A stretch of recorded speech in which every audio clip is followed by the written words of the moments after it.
So in this video, we're going to talk about how to buy the IRS out of your IRA. If you think back to our last video, we gave a case study where a 35-year-old leaves their former employer, their $25,000 401k grows to about $382,000 by age 65, and then when they spend that money, they have to give away 30% of it to taxes. So of the $382,000, they give away $114,000 in taxes, and they're left to spend the remainder, which is $267,000 or so. So the big problem with that is, on paper, it looks like we have a big chunk of money, but in reality, it's less. And that can be shocking, and even though we conceptually understand that, it's still jarring at times at retirement because we feel like we're not getting to spend the money that we worked hard for and saved hard for. So one of the things that we'll recommend sometimes is to buy the IRS out of your IRA so that you can enjoy long-term growth and reap all the benefits when it counts in retirement. So functionally, here's how this works. Let's say you leave your employer and you have $25,000. You can roll that over to an IRA and then convert that IRA to a Roth IRA. Now, there's lots of ways this can be done, but for simplicity, you take your 401k, you move it to an IRA, individual retirement account, and then you convert it to Roth.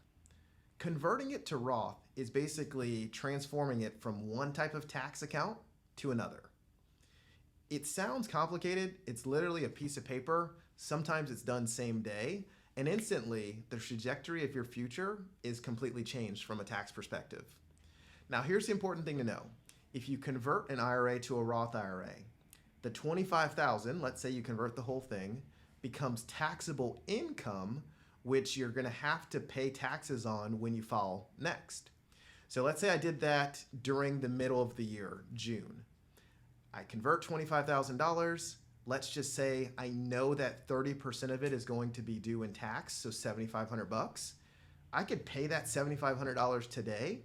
And then when I file my taxes next year, no problem. The taxes are already done. Some people choose not to pay the taxes up front. That can work. You have to be aware of potential underpayment penalties and other things, but then you could always just pay for those taxes at tax time. Important note, if you're under age 59 and a half, you don't want to withhold from your account to pay the taxes due on the conversion. Doing that will actually cost you a 10% penalty. It's called the 72T excise tax. Don't do that. So again, we took our individual retirement account, we convert it to Roth, and now that $25,000 grows and it turns into $382,000 at age 65. But now instead of giving away $114,000 plus to the IRS, the state government, etc., you get to spend the whole thing. So there's several pieces and several things to think about, but it comes down to this question. With your retirement assets, would you like to be able to spend more of your own money? Would you like to be the 100% owner and beneficiary of that money versus sharing it with the federal or state government? And mathematically, is it worth paying $7,500 in taxes this year to prevent you from paying $114,000 in taxes in 30 years? When I think of it that way, I would much rather pay $7,000 today to save myself $107,000 in the future. Granted, there's a lot of other factors, there's a lot of things that are going to transpire over the next 30 years. But again, if it's that simple to pay $7,500 today to save myself $107,000 in taxes later, then I'm gonna make that decision today. In our last video, I talked about AARP and their research on the big expenses in retirement. They mentioned healthcare, they mentioned housing or home maintenance, they mentioned taxes. We're just gonna talk about the taxes. If we know taxes are going to be one of our big expenses in retirement, why not get ahead of that and try to reduce or eliminate some of that burden? By working now to reduce that future burden, it frees us up to enjoy our money more and spend it on the things we want versus things we have to.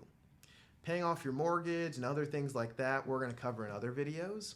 But just as far as the taxes, I wanted to outline why perhaps doing Roth can have some benefits for many people. Now, there's some things that people often tell me. They say, hey, I make too much money, I can't contribute to a Roth. Well, if you have a 401k with the Roth option, that's wrong, because anybody, even if you're Bill Gates, can put money into a Roth 401k, money into an IRA, and then convert it to a Roth, regardless of who you are. So at the end of the day, there's no excuses that are valid. You are able to put money into Roth if you do want to make that happen. Now, some will just say, hey, I would rather take the tax break now and not worry about the taxes or just delay that into the future. Great. Life is about choices. What I would say is often taking the pain now does benefit you later, but it's up to you. But think about your life and your financial quest like you would a marathon. There's a marathon in 3 months. You can start training today and train throughout it, or you could wait 2 months and 26 days and then start worrying about your training. Which of those strategies is going to give you the best odds of success and of also satisfaction of not just trying to survive the run, but instead thriving and having a good time? So that's all we have for today. If you'd like to buy the IRS out of your IRA, it's as simple as a Roth conversion. Maybe you do it all at once, maybe you do small chunks, maybe you don't do it at all. The point is, this is a valuable strategy that you at least should have in your toolkit so you can assess if this does make sense for you. Thanks for joining. We'll see you next time.